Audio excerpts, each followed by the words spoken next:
Olá, este é o curso básico de Teologia do Prime Teologia. Nesta lição vamos continuar o estudo da pessoa do Espírito Santo, também chamado na teologia de pneumatologia.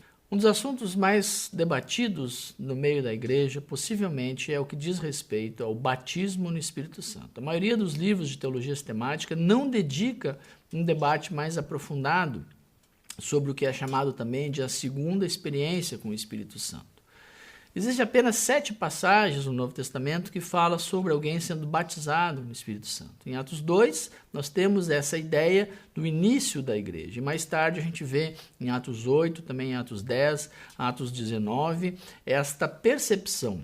Muitos teólogos rejeitam totalmente a ideia de que haja uma segunda experiência, dizendo que na conversão o Espírito Santo vem sobre o crente e é somente isso que é necessário. Outros já formularam uma teologia que também é chamada de teologia pentecostal. Um dos debates mais acirrados é a respeito desta plenitude do Espírito Santo. O assunto gera polêmicas, porque existe um entendimento que a plenitude é diferente do batismo. Primeiro, vamos entender o que Paulo fala a respeito do nível espiritual do homem. Existe uma maturidade cristã que advém do relacionamento com Deus. E como já foi visto antes, há indícios que é possível o Espírito Santo ter uma atuação maior ou menor na vida da pessoa, dependendo das suas decisões e atitudes. Quando nós entendemos a obra do Espírito Santo, trazendo maturidade espiritual para os crentes, nós podemos dizer que a plenitude é a atuação dele no sentido de transformar o crente em alguém totalmente controlado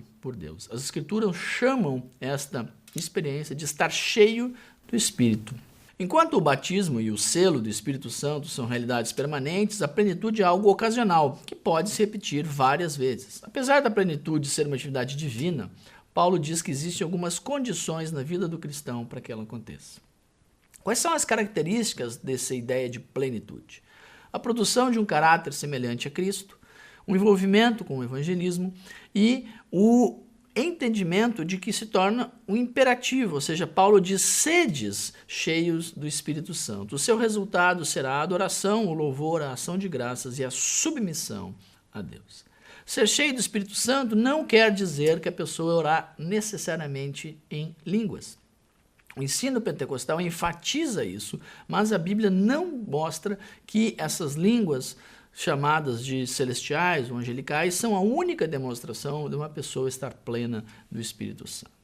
Outro assunto de constante debate dentro da teologia é a respeito dos dons dados pelo Espírito Santo. Existe uma escola de interpretação na teologia que considera os dons restritos ao tempo de fundação e atuação da igreja. Para eles, os dons cessaram e por isso essa teologia também é conhecida como cessacionalismo. Segundo esse raciocínio, o grupo de apóstolos ficou restrito aos 12 homens que tiveram o dom de línguas como uma experiência e o Espírito Santo fez isso na igreja até um determinado momento histórico. A maioria deles defende que foi a destruição do templo em Jerusalém no ano de 70. Nesse sentido, o dom servia apenas como um sinal aos incrédulos do juízo que recairia sobre eles para a desobediência. Como eles não ouviram, aquela atuação tinha um objetivo temporal e terminou. Porém, a Bíblia não faz uma menção específica sobre a cessação dos dons de cura e de milagres. Esses prodígios serviram de sinais e para identificar e validar o ministério de Jesus e também dos apóstolos.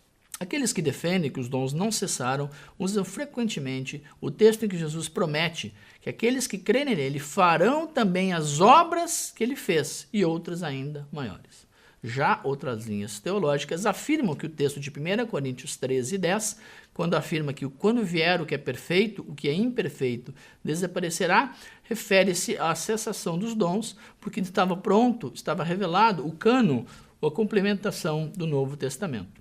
Diferentes denominações possuem ensinos específicos sobre o seu posicionamento quanto aos dons. Existe uma teologia clara de cada denominação. E o nosso objetivo não é esgotar o assunto, tampouco dar a palavra final. Cada igreja traz consigo o seu ensinamento e a sua abordagem. Nós vamos nos concentrar apenas em tentar entender que os dons são algo que faz parte da ministração do Espírito Santo diante da igreja de Cristo Jesus. É ele que concede os dons espirituais, ou seja, os dons são do Espírito, não são do crente e tampouco da igreja. Uma coisa que precisa ficar clara é que esses dons ou habilidades especiais têm um único sentido dentro das Escrituras, que é o serviço da igreja.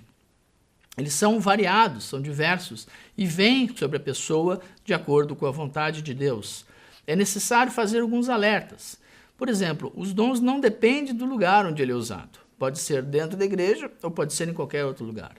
O dom não é um cargo. As habilidades que vêm com esse dom não dependem da pessoa possuir um título, um cargo, uma posição diferenciada dentro de uma igreja ou grupo. Não visa apenas um determinado número de pessoas, ou seja, ninguém tem um dom para trabalhar com crianças, ou um dom para trabalhar com idosos, nem um dom para pregar para os índios ou um grupo específico. Os dons são universais, podendo ser aplicado no trabalho em qualquer grupo de pessoas. Também não é uma técnica especial, não há dom que possa ser aprendido. E com isso se dizer que ele é divino, ou seja, não se pode dizer que alguém tem o dom de tocar. Ele pode ter uma habilidade, ele pode ter recebido de Deus uma capacitação, mas isso não necessariamente é sinal de que é o Espírito Santo que faz. No Antigo Testamento, há relatos de dons dados para pessoas realizarem determinadas tarefas, mas no Novo Testamento isso não aparece. A distribuição dos dons espirituais. Eles são distribuídos por Cristo, o mesmo que ressuscitou, está glorificado e enviou o seu Espírito sobre a igreja. Eles são distribuídos pelo Espírito Santo segundo a sua vontade.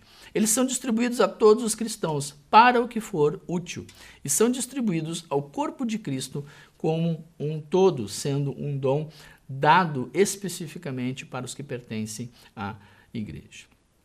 Os textos mais usados na Bíblia para comentar esse assunto estão na carta de 1 aos Coríntios, capítulo 12 especificamente. Mas Paulo também fala disso em Romanos, capítulo 12 e Efésios 4, trazendo não só os dons, mas outros elementos daquilo que são chamados de ministério.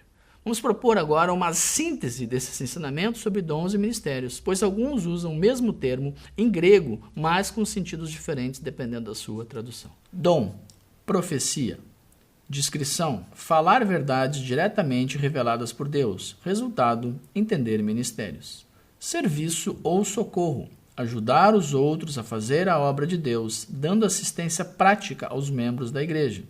Servir a igreja e os necessitados.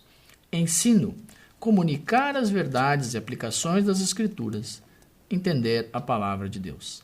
Exortação ou encorajamento, instar alguém a ter uma conduta apropriada ou consolar. Encorajamento. Contribuição, dar dos bens e posses à obra de Deus, com alegria e liberalidade, satisfazer necessidades físicas. Liderança, organizar e administrar a obra do ministério. Ordem. Exercer misericórdia, prestar auxílio imerecido a outros. Simpatia, compaixão àqueles que não merecem. Apostolado, ser testemunha ocular do Cristo ressurreto e falar com autoridade sobre fé e prática. Apresenta os preceitos de Deus para a igreja. Evangelismo, apresentar o evangelho com clareza, sentindo responsabilidade por aqueles que não foram salvos. Entendimento do evangelho. Pastor ou mestre, pastorear e ensinar a igreja. Cuidado e instrução na piedade. Palavra de sabedoria, discernir e apresentar a verdade de Deus. Aplicar a palavra ou sabedoria de Deus a situações específicas. Capacidade de aprender e aplicar a revelação dada. Palavra do conhecimento, entender e expor sabedoria da parte de Deus. Revelação de Deus sobre pessoas, circunstâncias ou verdades bíblicas. A verdade entendida em seu sentido espiritual. Fé. Confiar em Deus implicitamente para realizar feitos incomuns. Realização de grandes tarefas. Cura. Ser capaz de curar enfermidades. Curas completas. Milagres. Ser capaz de realizar obras de poder. As pessoas temem a Deus. Discernimento, identificar o poder pelo qual o mestre ou profeta fala. Desmascarar os falsos profetas. Línguas, Falar em uma língua não entendida por aquele que fala. Louvor a Deus entendido pelas pessoas que conhecem a língua falada. Ação de graças a Deus que pode ser entendida se alguém interpretar a língua falada. Interpretação. Tornar as línguas inteligíveis. Confirmação do que está sendo dito em língua desconhecida ou estrangeira. Um esclarecimento. As aulas de teologia básica do Prime Teologia não são denominacionais. Nossa intenção é explicar melhor o que dizem as Escrituras. Você, como estudante que pertence a uma igreja evangélica, quiser aprofundar esses assuntos, deve procurar a sua liderança para entender melhor como a sua igreja a apresenta. Nossa ideia aqui é apenas transmitir um ensinamento bíblico a respeito do tema.